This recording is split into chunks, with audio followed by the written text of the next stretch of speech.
Beneficent, the Merciful. Assalamu alaikum. That means peace be unto you.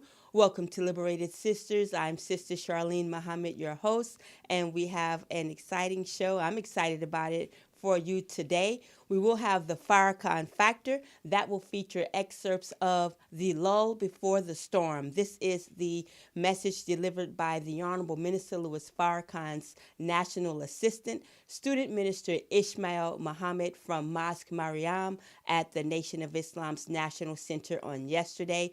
And also, we will be having the COVID report later in the show today, an update on what's happening in terms of COVID-19. This is in partnership with Ethnic Media Services. But first, the Justice Report.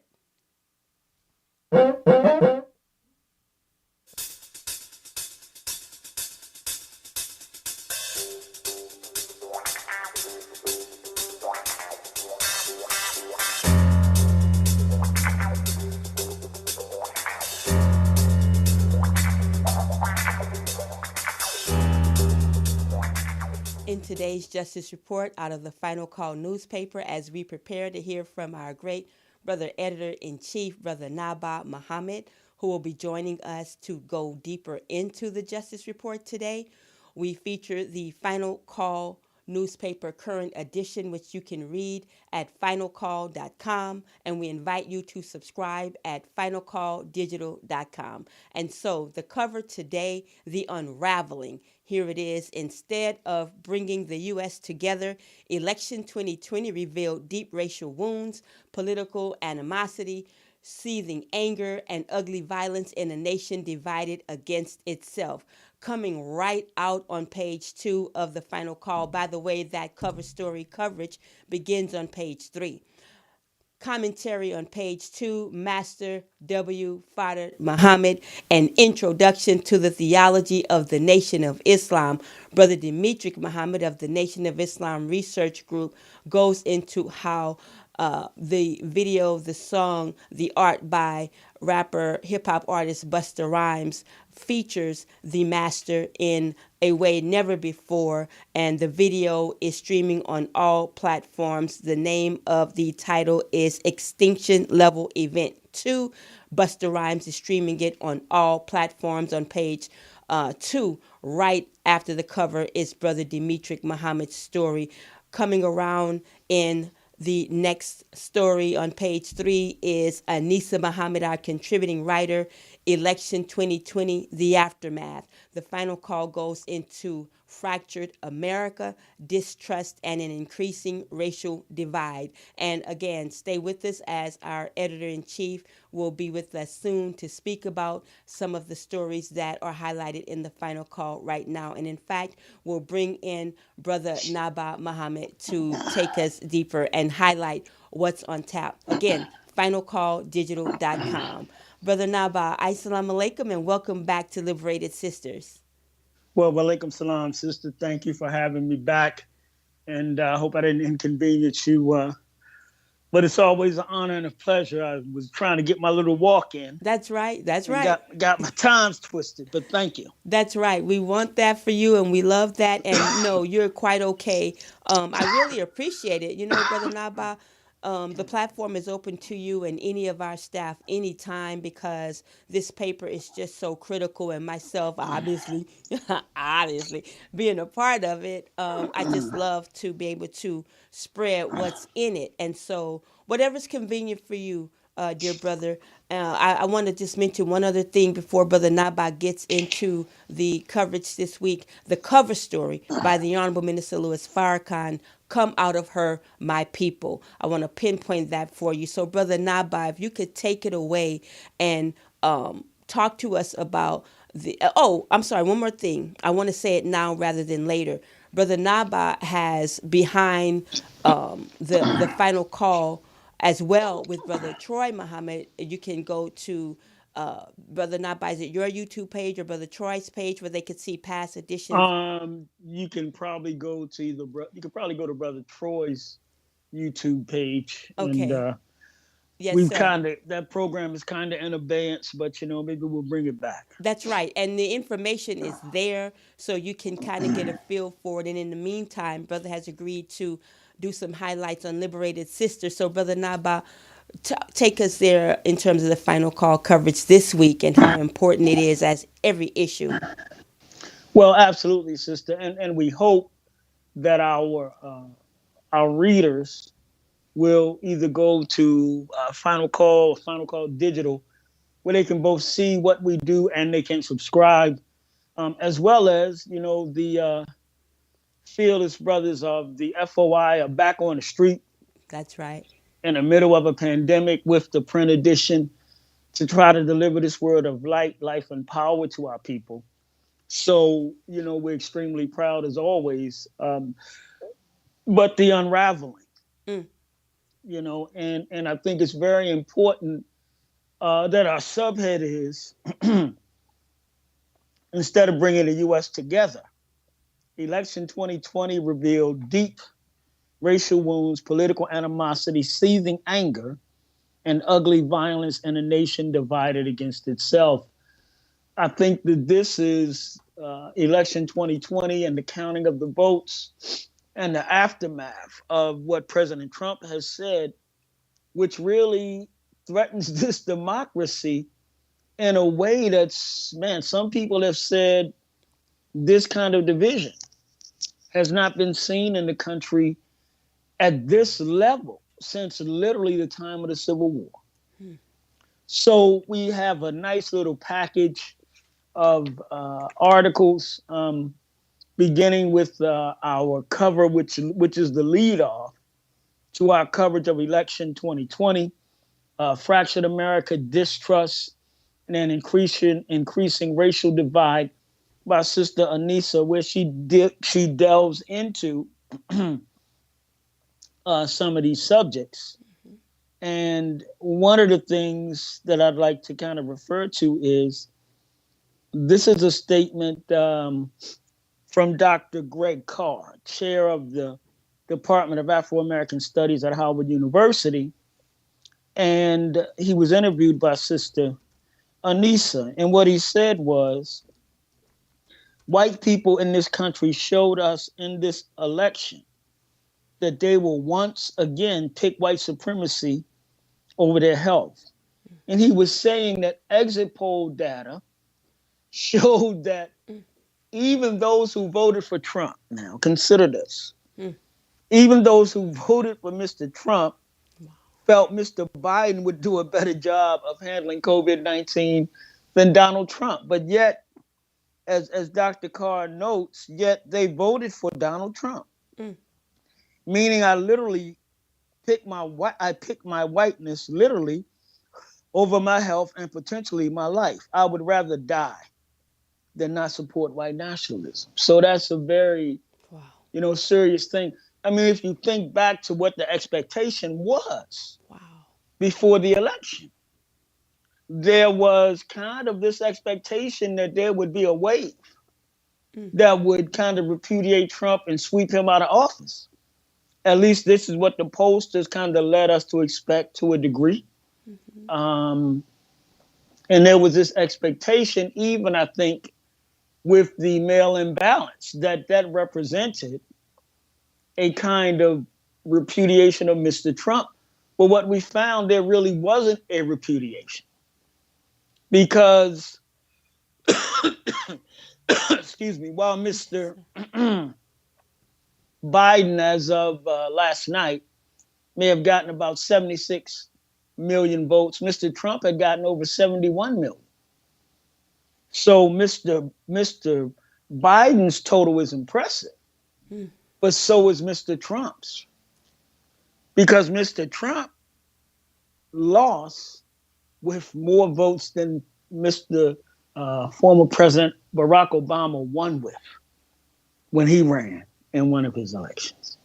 So this very fractured, very divided country is what we're facing. So that's one.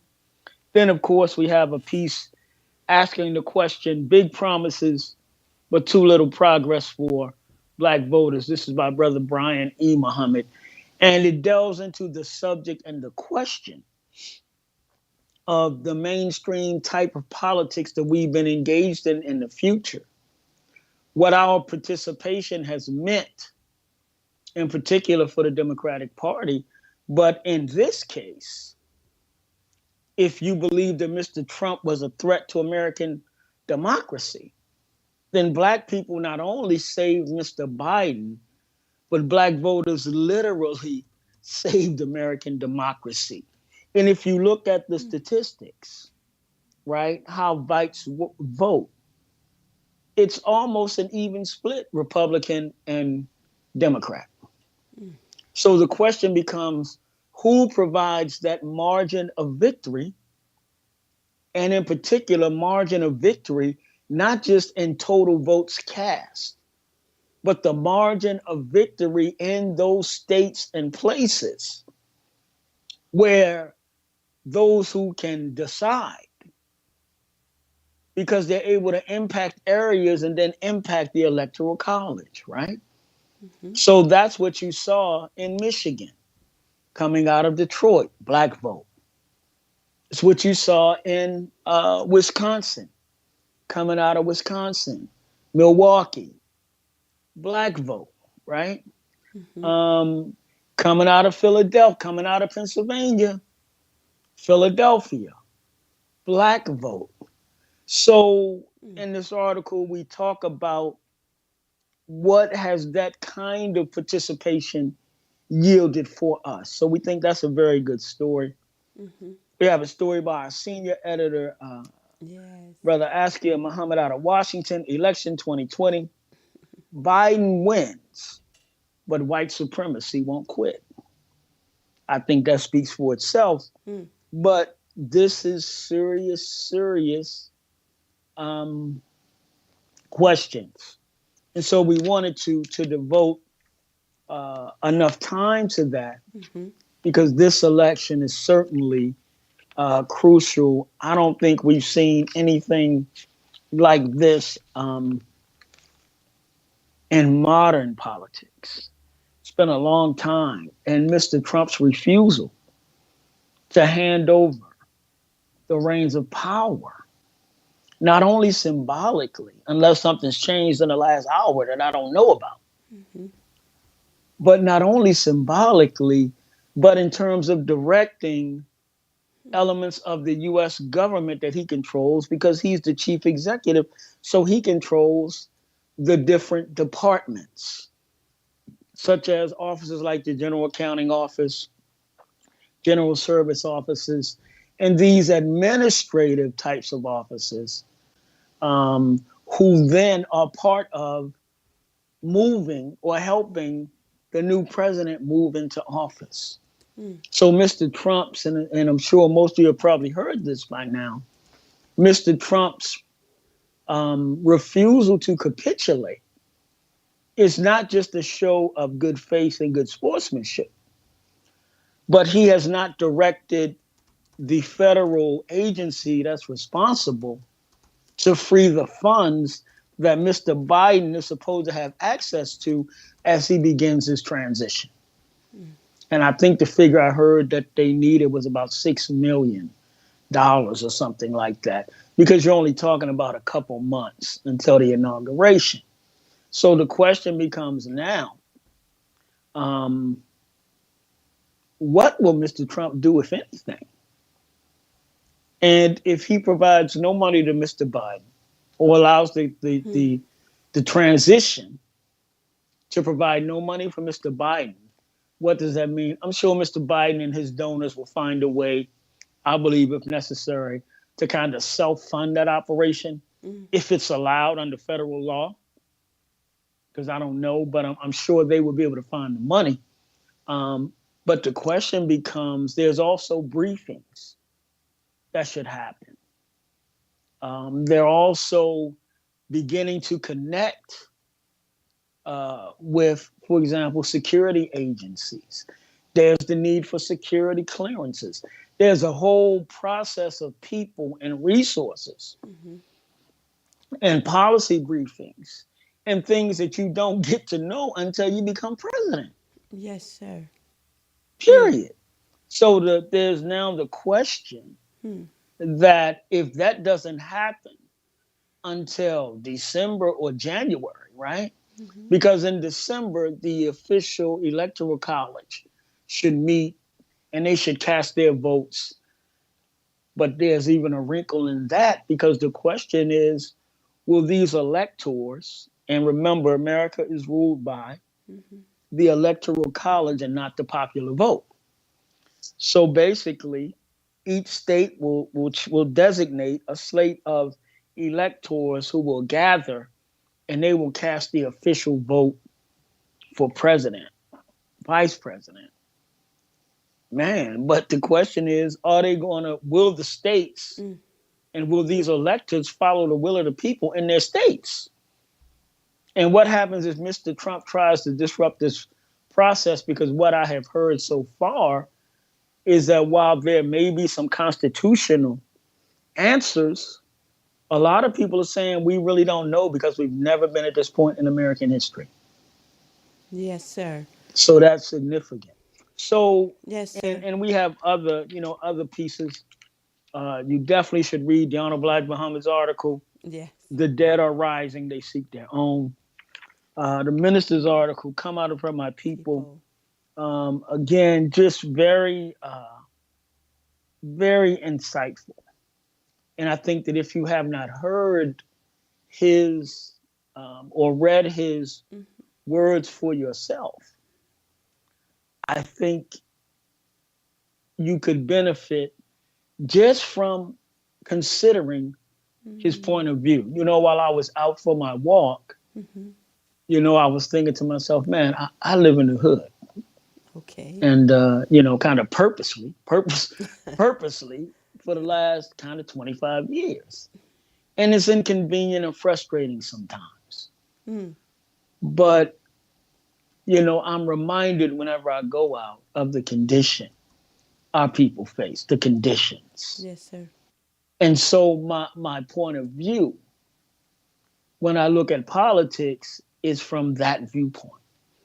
On the ground, where I live, where I have lived, where I see probably a mother or an aunt with her son or her nephew, Mm. or a godmother, Right. and the little boy looks so beautiful. And the question that comes to my mind is, doesn't he deserve to have a future? Mm. To see a black man who's mature at a stoplight, dancing and panhandling in the street Right. because he's just trying to make it. Mm. So these Wow. types of realities Mm. um, really shape the view of many of us. And Mm. so many are asking, Wow. and I think if you listen to different conversations, at least conversations I've been having, and this is part of the challenge that Mr. Biden faces. Mm-hmm. So in my editorial, I talk about Mr. Biden's speech on November 7th, and I, note that his words sound like the words that would be needed at a time like this, Mm. with the country on edge. And his talking about coming together in a very volatile time with a very divided and highly armed American population, talking about civilians. So, but there are questions now because you have some blacks who feel like, well, Mr. Trump is out. That's all that matters. But you have other blacks that are saying, I want something for black folk this time. Yes, sir. You have blacks who voted for Mr. Biden and who said, I'm all in for Joe. I'm all in. I'm pushing. I'm not asking no questions right now. Okay. But now that the election has pretty much been decided, even though you have the president talking about these legal challenges, which we will see if there's any um, validity, and if they certainly, it would seem based on history that it would be almost impossible to have a recount in these different places that would equal a change in the electoral college, because recounts generally don't yield you more votes Yes, sir. unless it's a very, very, very close, like a couple hundred, 50 votes, something like that. So there are all these different elements that'll be pulling on Mr. Biden. And so it'll be interesting to see what happens to black people. But there are some who voted for Mr. Biden in our community who were saying, I want something for black people and I really don't care about nothing else. I Yes, don't sir. want to hear, I don't want to hear about what's going on with other people. I don't want to hear none of that. And so the country faces some very serious times, not to mention, probably, I would say, from our vantage point, the most important reality, the reality that America, we believe, is under divine judgment and divine chastisement from Almighty God, Allah Himself, for her cruel mistreatment, murder, and enslavement of us as Black people, and for the genocide of the Native Americans. So, if in the Bible, Babylon, Egypt, Rome, Sodom and Gomorrah were punished for their evil, can America get away with her evil? Mm-hmm. So these are, and so that being the case, that in addition to the social, the political, the economic issues that people can see, we believe there's a bigger unseen reality that's even more important and more powerful. So we're hoping that you will take the time to go to our website, check out what we write. We hope that you find it interesting. We also have articles about the state of the Black world 21st century, which had what it called its first post-election uh, discussion. And I think their discussion was on the 4th or the 5th of November, so before the winner was declared in the presidential election. But they're talking about the first 100 days of the Biden administration and his use of executive orders and what that means, even as, of course, the Senate is still undecided in terms of who will control the Senate. It looks like right now it's coming down to a race in Georgia Mm. with two senators, two Democrats and two Republicans. Mm. And it looks like if the Democrats win, there would be a tie in the Senate, and Kamala Harris, the vice president, would cast the deciding vote. So we will see. We will see, but we hope that you will examine what we write and give us some feedback.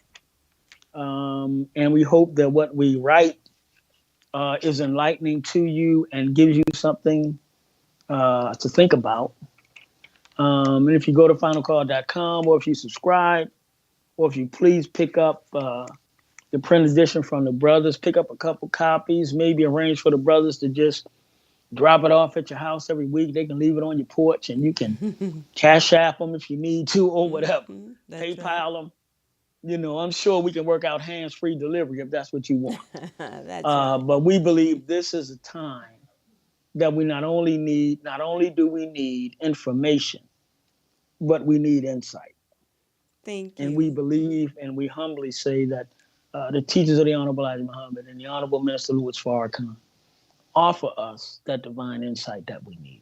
Yes, indeed. Brother Nabab Muhammad, Final Call newspaper editor in chief and author of the first book, Dope Busters Farrakhan Fanatics Are Saviors, the true story of the D.C. crack cocaine crises and successful Muslim anti drug patrols, has been our Justice Report guest today. And God willing, next week he will return. Brother Nabab, thank you so much for being with us.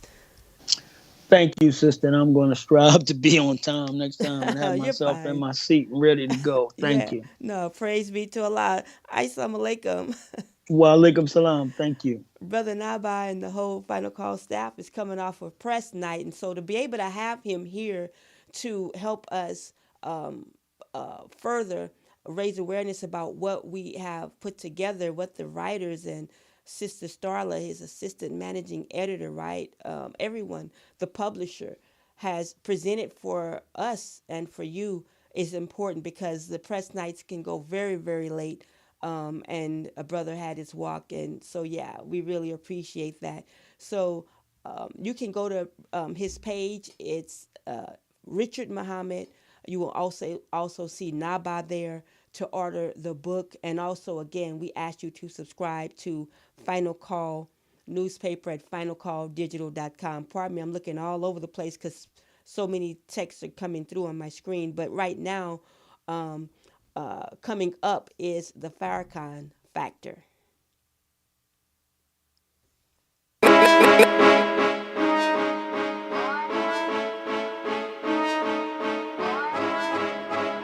I was told to deliver this message. You think you're invincible because you got money, bombs, guns, and planes, killing babies, innocent people. I think you're insane. Chaos and destruction is the name of your game.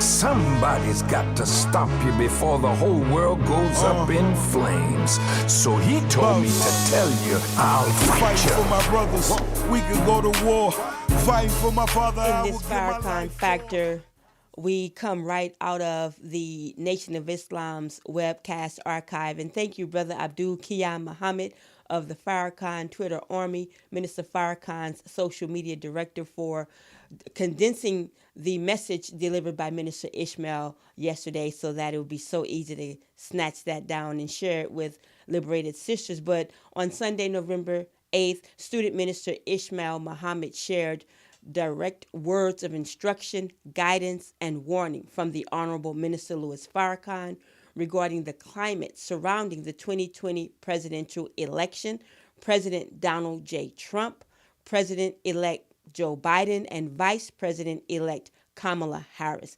Here is Student Minister Ishmael Muhammad.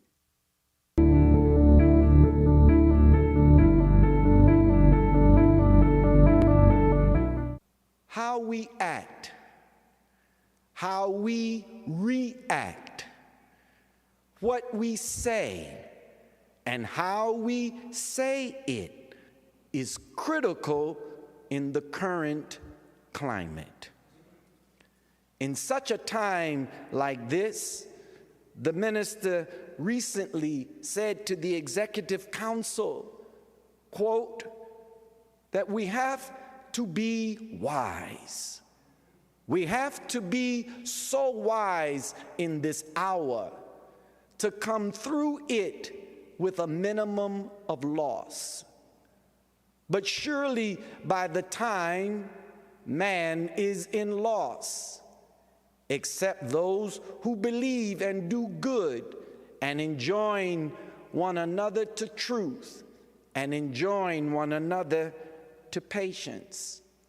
The Honorable Minister Louis Farrakhan reminded us that first and foremost, for us to know, we that follow the Honorable Elijah Muhammad under his leadership, that we should know, believe, and be sure that Allah, who came in the person of Master Fard Muhammad, is the master of this day of requital.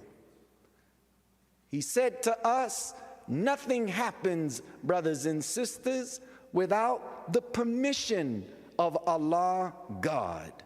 Nothing is happening, not just with his permission, but nothing is happening without his direct intervention. He is in the middle of everything that concerns this nation and his people who are in this nation. We say, brothers and sisters, as Muslim prayer in the Al-Fatiha, which means the opening, after we recite the first verse, in the name of Allah, the Beneficent, the Merciful, all praise belongs to Allah, the Lord of the worlds, the Beneficent, the Merciful. And then we say these words, Master of the day of requital or judgment, Thee do we serve, and to Thee do we beseech your help. Master of the day of judgment. And the Honorable Elijah Muhammad added these words, in which we now live, to remind the supplicant of the time period that we are in, and that this day of judgment and our prayer that is recited and prophesied in the scriptures is now being fulfilled. Throughout the Bible, and in particularly the Holy Quran, a day of judgment is mentioned. Both books, Bible and Holy Quran, speak of God's judgment. Both books prepare the believer in God for such a day when God will punish the wicked and destroy Satan and his works. Here in the prayer, we are asking for no one other than God to help us through such a day, such an hour, such a time.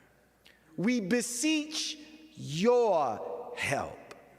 So the Bible tells us in the book of Psalms, the 42nd chapter, the first verse, God is our refuge and strength and ever-present help in times of trouble.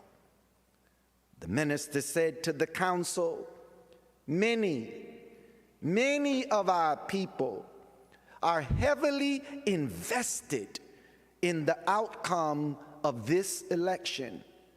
And there are others in America who are also very, very heavily invested in the outcome of this election.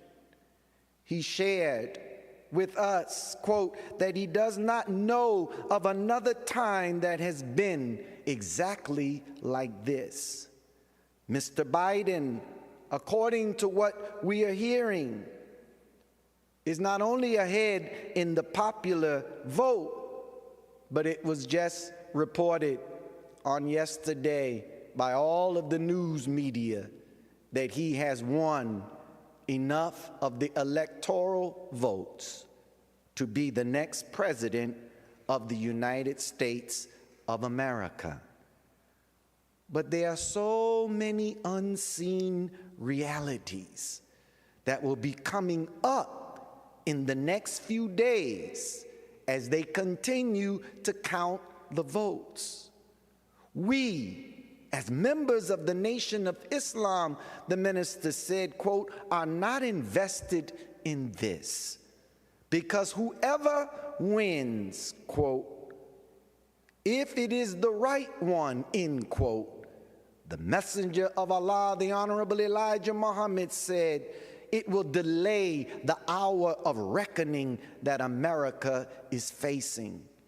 And anything, brothers and sisters, that can delay, hold off, postpone for the moment the storm that the Honorable Elijah Muhammad predicted is a blessing to us all.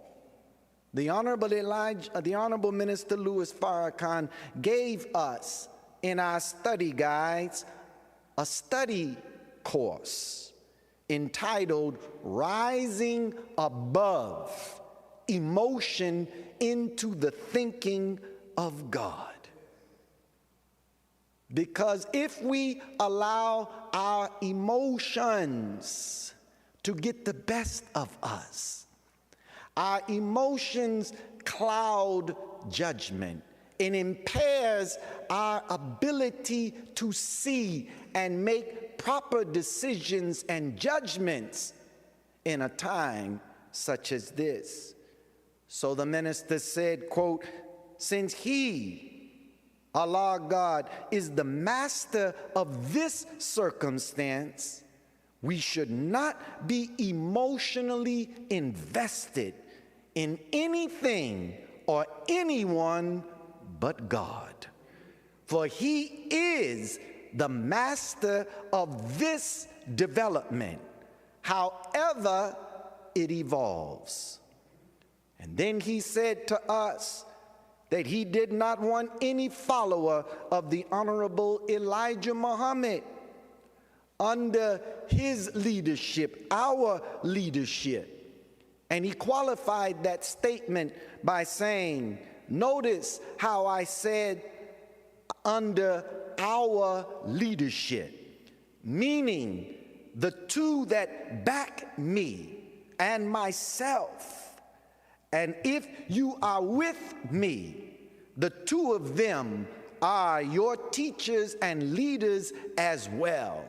So whatever I'm saying to you, this is the time that you must obey my words to you, or we will pay a very serious price. This is the reason why the Honorable Elijah Muhammad said to us, wherever he tells you to go, go. Wherever he tells you to stay from, stay from. And when you see him, look at him. And when he speaks, listen to him. There are two parts to that the minister shared with us that he wanted to get over into our minds.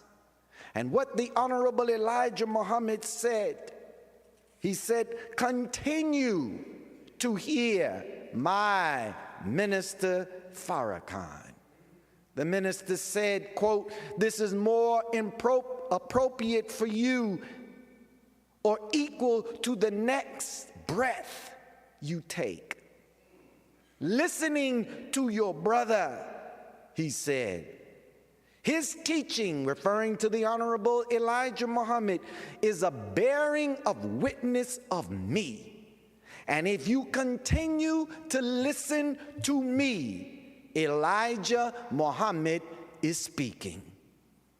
The Honorable Elijah Muhammad said, I'll have you so smart that you will have the devil around your finger as a little string, and you will not even know he is there unless you look at him. That is how important the words that I speak at any time are and should be to each one of us.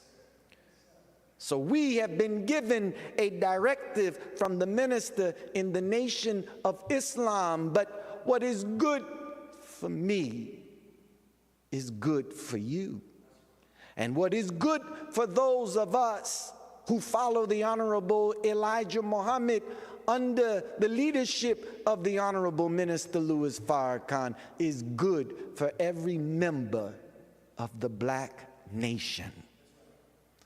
The minister instructed us that no follower of the Honorable Elijah Muhammad under our leadership, this is he speaking, and the our was qualified earlier, the two that back him, should have anything to say, including posting on social media concerning the 2020 elections.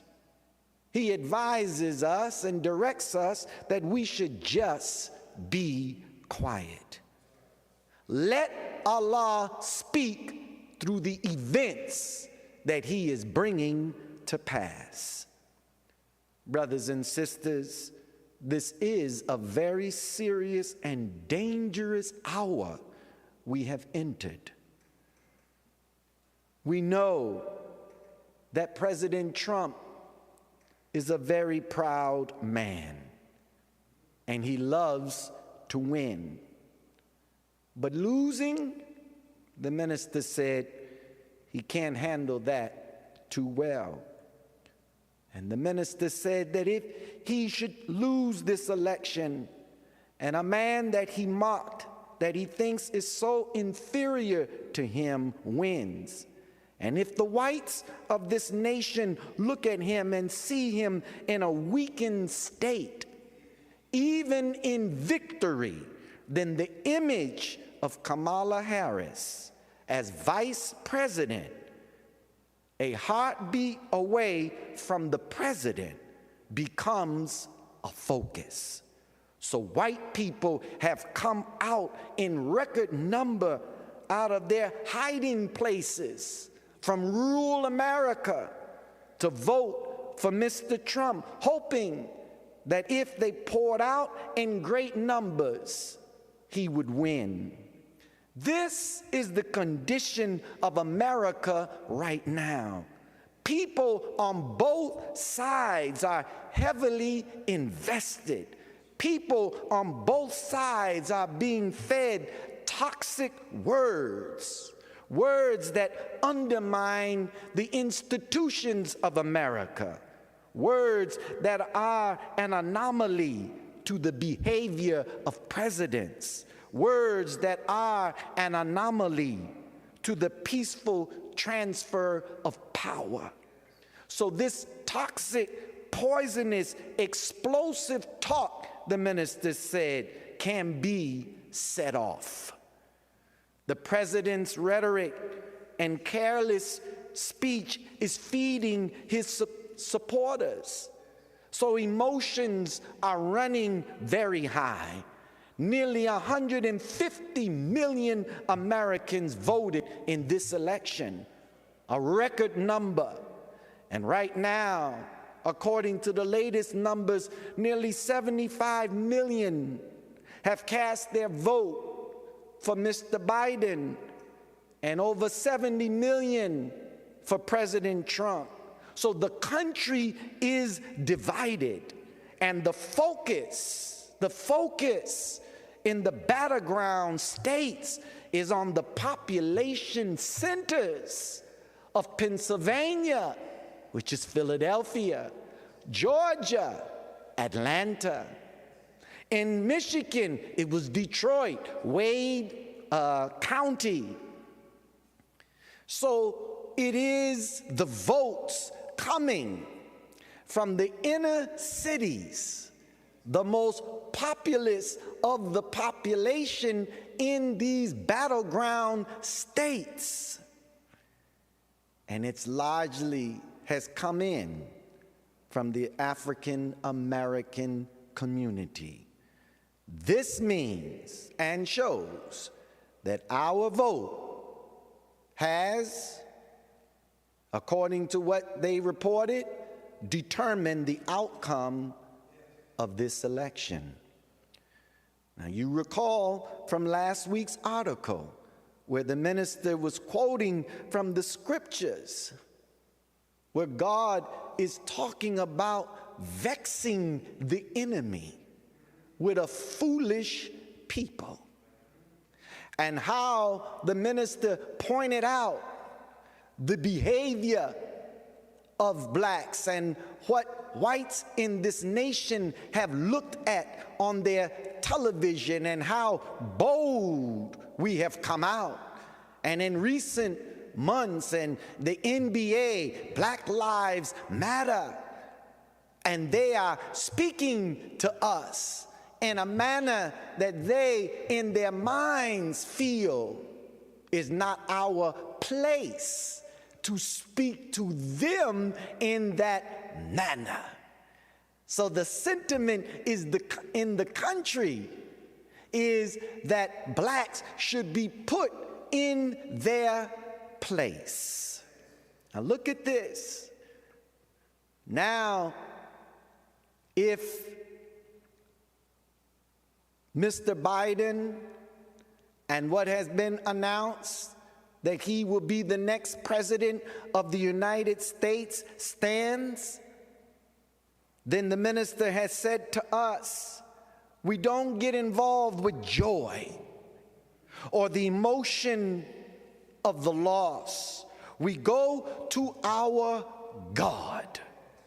And we should be wise as we move about, because death will be the companion of those who laugh loud and mock those who rejoice. If Mr. Trump loses, rejoice at his loss. No emotion should come from us of joy or sadness, because we know it is all in the hands of Allah. So everyone that talks, and we do love to talk, should shut our mouths in this hour and let Allah guide the talking through the events that He allows to come to pass. No matter what we think of this, people will be pushing us to have something to say. And the minister said, I think our answer should be, we have nothing to say. God is now speaking. That is the Farrakhan Factor. Thank you so much, Student Minister Ishmael Muhammad, for bringing us those guidance and instructions from the minister. We will move now into the COVID report, but again, you can view that message in its entirety at noi.org/webcast. I did put that in the chat on Liberated Sister and my page. Right now, we have the COVID report. In this week, we highlight recent briefings on the developing health crises presented by Ethnic Media Services. So the clips you're about to hear in this following collage are Denise Octavia Smith. She is Executive Director of the National Association of Community Health Workers. She highlights their role and challenges they face during this pandemic. Also, Equis Labs Disinformation Research Lead Jacoba Licona speaks on the way bad actors are using social media to wage a disinformation campaign, and their effort is to divide Blacks and Latinos in our communities. Also, concluding the COVID report will be Alex Noraste, Immigration Policy Analyst at the Cato Institute Center for Global Liberty and Prosperity. He again concludes our report with data on deaths in detention and immigration. Immigration is the 2016 wedge which fell off the radar. In 2020, it is the 2016 wedge issue which fell off the radar, and Ethnic Media Services has put it right back on. And so here are the Ethnic Media Services guest speakers. Community health workers are those who have a calling for compassionate service. We accompany, we walk alongside, we partner with, and engender trust with our community members. We often live in the community, or we are peers with the same lived experience. We are HIV positive, we are living with chronic disease, we are cancer survivors, we are from the reentry community, we were once migrant health workers, etc. And to that end, we conduct a range of roles and skills and competencies that allow us to pursue improvement of whole health well-being. We are disproportionately female and females of color. We are often peers and survivors of many of the barriers to the social determinants of health or social drivers of well-being that many marginalized communities experience. Oftentimes, our funding reinforces this reality. CHWs often work in short-term grant or project-based funding. We are among the lowest paid out of all public health frontline workers. And often we are focused in programs and interventions that are reflective of and in fact are sort of impacted by the marginalization, the sort of siloed sectors that are persistent throughout the United States, and the historic sort of structural racism that has embedded itself throughout our systems and policies.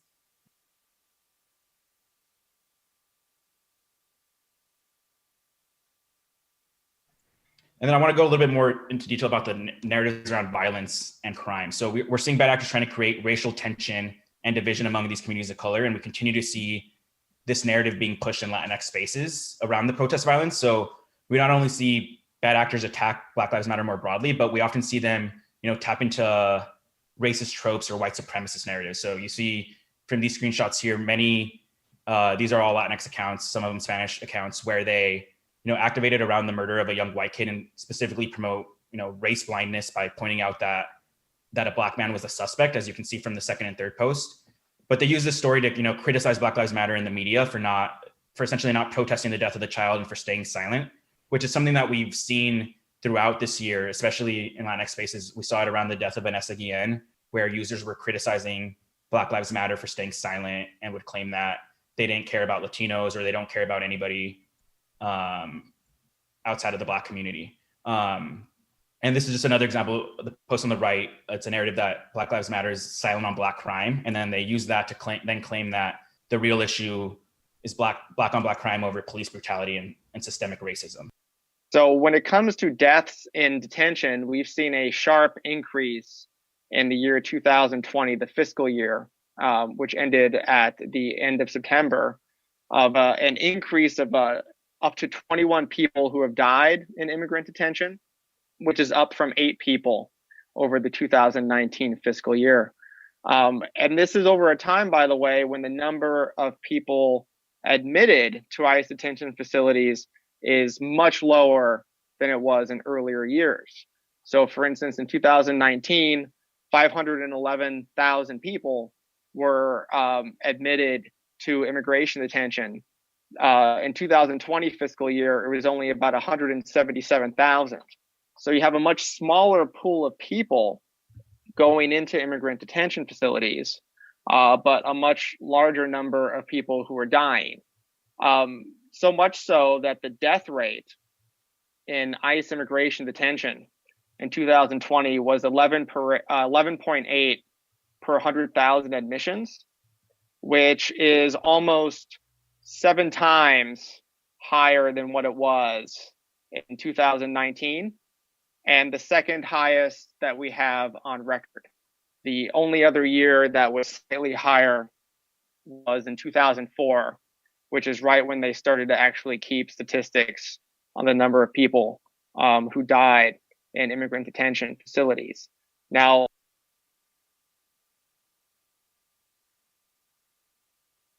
that's the Liberated Sisters COVID report. I think I'll take the remaining minutes of the show to say thank you to everyone that has ordered my first book, Pumps on the Ground, Trench Work and Analysis, Police and Street Violence. Thank you to everyone who has ordered the book, and I really appreciate it because they are almost sold out. I have about 8 left, and I just really can't believe that this is happening, that it's here. I'm looking at it. I'm touching it. People are reading it. I'm getting feedback. I think in the upcoming show, I'll share some of what I'm hearing. And I invite you to also share. But again, you can order this book at liberatedsisters.com, liberatedsisters.com, right there on the website. And again, I have about 8 or 9. I think it's 8 or 9 more left. I forgot the amount that I just said, but it's under 10. It's almost sold out. And yeah, I'm going to be creating and what do you call that book, Felicia? An audio book. I get so embarrassed. An audio book. And I really, really appreciate it. It's just amazing to create something and people receive it. And I'm just grateful, much like the show. So thank you for tuning in today, because this is another creation, Liberated Sisters, which has come out of just my desire and want to continue to promote and raise awareness about what the Nation of Islam's Final Call newspaper is doing and what is coming out of our national headquarters? What is the Honorable Minister Louis Farrakhan's message for us, humanity, the world? What is he saying that can help someone? What is the teachings of the Honorable Elijah Muhammad? How have they impacted my life? There are many, many brothers and sisters who are registered members of the Nation of Islam, but also you are out there who are not registered, who love the teachings, who benefit from the teachings. You're a Christian, you have different faith denominations, some have subscribed to none, but we hear from you, and me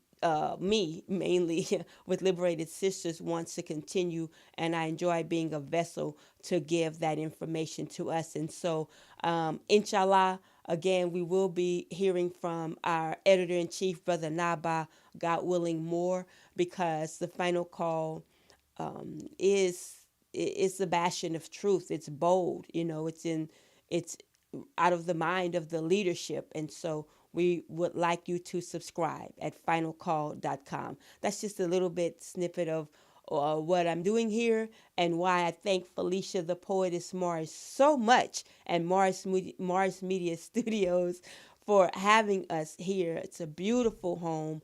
I think I'm coming up on the second year soon, and the time is going by very fast. But thank you, Felicia, the Poetess Morris. Thank you, Brother Naba, Final Call Editor-in-Chief, Brother Naba Muhammad, for the Justice Report feature today. Thank you, Student Minister Ishmael Muhammad, the National Assistant to the Honorable Minister Louis Farrakhan, for continuing your diligent service in getting us the guidance and instructions every Sunday, and also to the student ministers that grace that rostrum in your absence. And also, I want to thank Brother Abdul Qiyam Muhammad again of the Farrakhan Twitter Army. We will be promoting in our upcoming shows the Teachings 2.0 podcast. I did want to get that to you today. However, it was critical to add some more clips to the Justice Report.